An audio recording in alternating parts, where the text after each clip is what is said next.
Stimulate, don't annihilate. This is a quote from the multi-time Mr. Olympia, Lee Haney. Hey everybody, I thought I would chat with you guys and gals a little bit about this. You know, when we make this statement, really this is a statement about excessive training volume, not so much not training hard, but it could be about training hard. Because this is something that, we've noticed over the years, that when it comes to even being some of the best bodybuilders in the world, the lower to moderate volume guys win just as many titles as the ultra high volume guys who live in the gym. Same thing in powerlifting. Plenty of world champions only lift 3 days a week. Okay, so people need to think about this for a minute.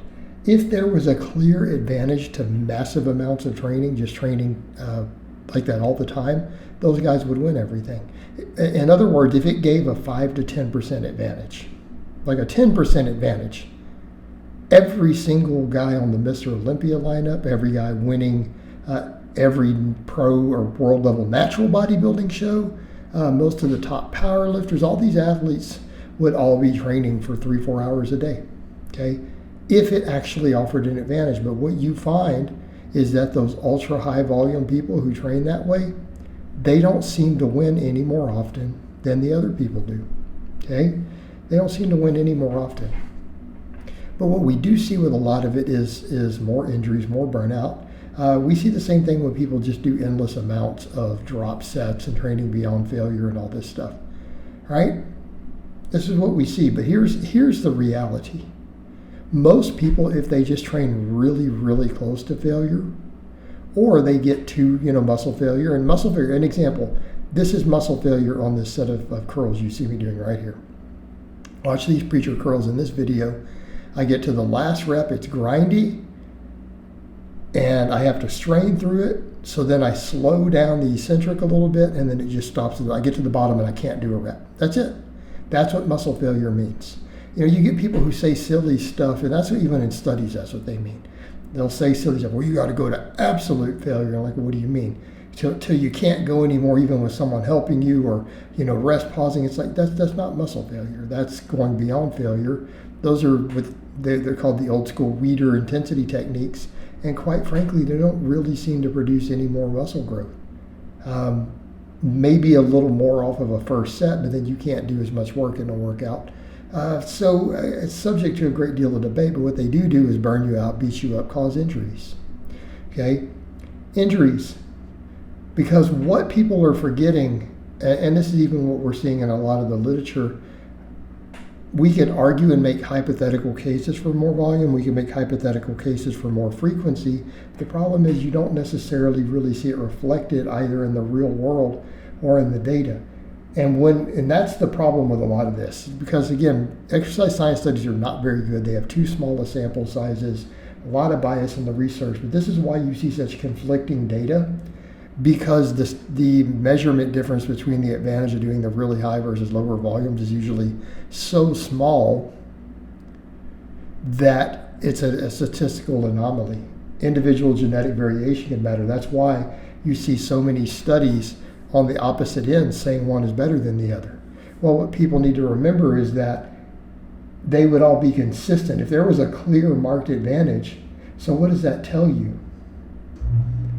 That one is not necessarily better than the other in terms of producing actual growth. And it's mainly because people are probably not really recovering session to session. And if you're not recovering session to session, you're probably not going to make extra gains. If anything, your gains can be impeded. So this is why we don't see any consistency in this, because it is like saying, if I paint my car red versus blue, which one's going to go faster? So you do a bunch of random studies on cars, painting them red or blue. It's like, well, probably not going to matter in regard to it. It might affect other things. Might affect the number of speeding tickets you get, okay?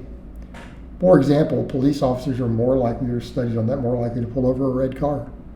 They're more likely to than, say, a blue car. Well, that could reduce your total travel time. And I would suggest that sometimes with these training volumes, because the volumes people are looking at don't necessarily really impact it, because beyond a certain threshold, it doesn't matter. This is not really a debate, because these ultra high volumes really don't seem to cause more muscle growth. the data is scarce on it, really. It's very conflicting. A lot of the studies themselves have been called into question, and we don't see it in the real world. And I've seen firsthand myself plenty of extremely impressive physiques from guys who do, anywhere from 6 to 12 sets a week per muscle group. Some of the best physiques I've ever seen in my life. Also some of the strongest people I've ever seen in my life. So we know that it's possible.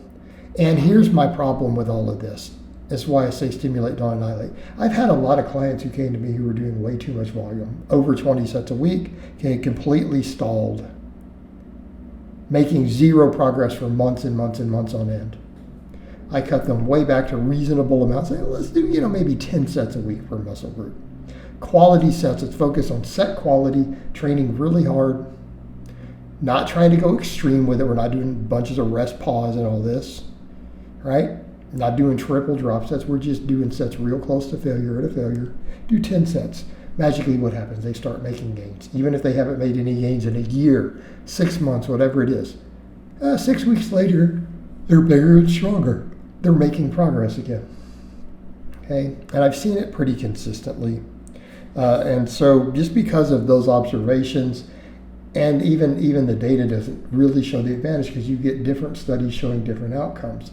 And it's because there probably isn't an advantage. That's enough of just the randomness involved and mismeasurements, problems with the statistical analysis, that it really is an advantage. So people are just choosing to do it. But what does it do? Makes you burn out faster. It can create more overuse injuries.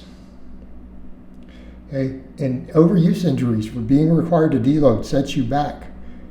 Okay, if you are training so hard that you have to deload every 6 weeks, or you're training with so much volume, it's not even so hard. Training with so much volume, having to deload every 6 weeks. This is something I've come to realize. I've seen this both in data and observation. People don't really gain during their deload weeks. They really don't, not for the most part. It's very minimal. Some people regress during their deload weeks. So if you're having to deload instead of an occasional one, like your regular vacations, things come up, right? Kind of forced deloads in your life. If you're having to deload all the time, you end up making less progress. Okay? And then we're still subject to higher uses of injury and the extra time commitment. And I would generally suggest to someone, if they want to spend more time exercising, go do some light cardio. Spend that same time doing cardio rather than lifting weights. Because we reach a point of not only diminished returns, but we reach a point where you're doing nothing but junk volume. And it's not helping you. And if anything, it starts to become a form of exercise addiction, which is its own set of problems. And many of us are very prone to that, myself included. So again, stimulate, don't annihilate. All right, guys, but that's really all I have to say on that today. I hope it's been informative, and I'll talk to you guys and gals next time.